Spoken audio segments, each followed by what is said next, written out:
Hey, what's going on, everybody? Welcome to another episode of Bolts and Boost. I'm a little sick right now, so if my voice bothers you, I do apologize. But I just wanted to give everybody an update on the Porsche. Parts have finally arrived. As you know, that we did the coolant pipes on it, and I've been driving it. I put about 1,200 kilometers on it, and everything is a-okay. Except for today, I did start it. And I did shift it into drive very quickly to get it off my driveway, and it died. So I don't know if that was just a fluke and the ECU wasn't keeping up with like it didn't think it was in park and then it shut it down. I think that's what happened.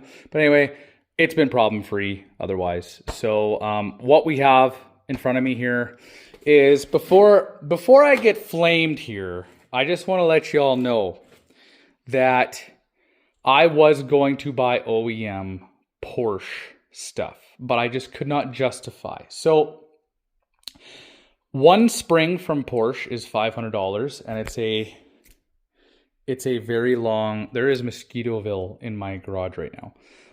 It's a very long wait from Germany, 2-3 weeks, I think he said.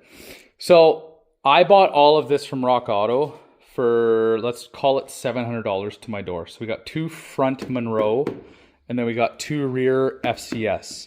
Now, I am going to treat these as throwaway. So if they last a year, I'll be laughing. My main goal with these was to get a hold of stock springs.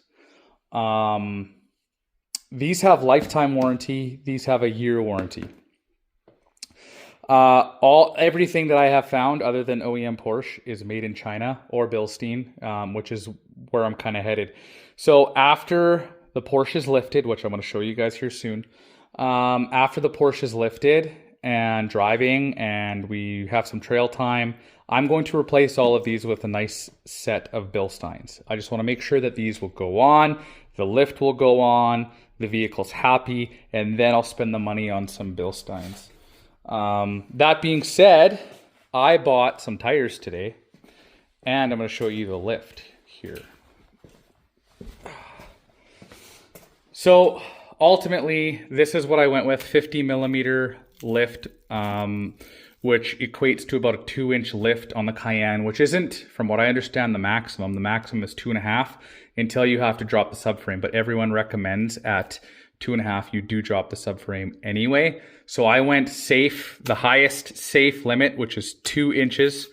So these are pucks, obviously, and that's how everyone does it. And it's supposed to be a great way to do things. If you want to go coilover setup, I priced it out at about $6,000 Canadian and up.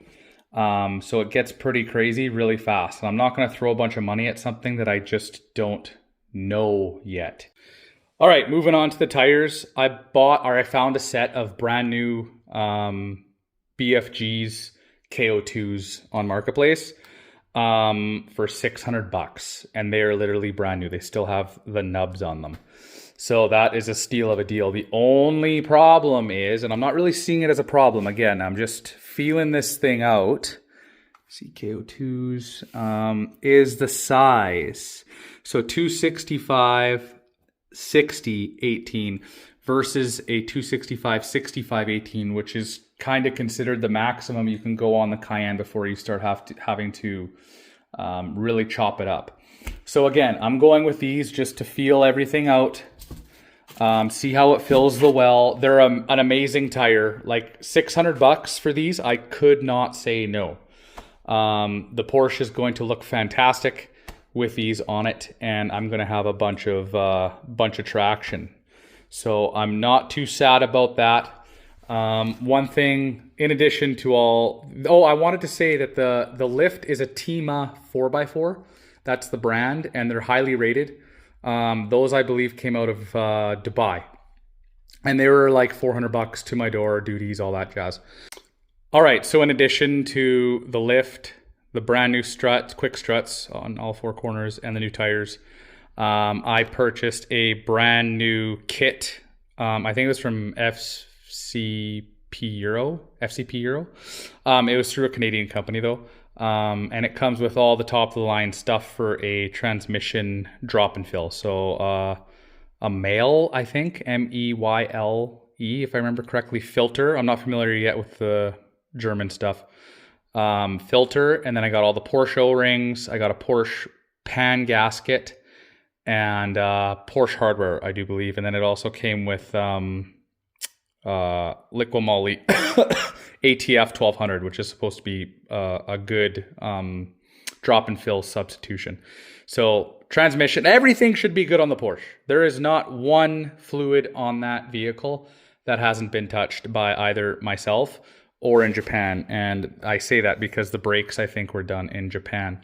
So stay tuned, everybody. This is going to get done all very early next week, and I am super stoked. It's finally making full circle here of where I want the Porsche to be. So I am very excited.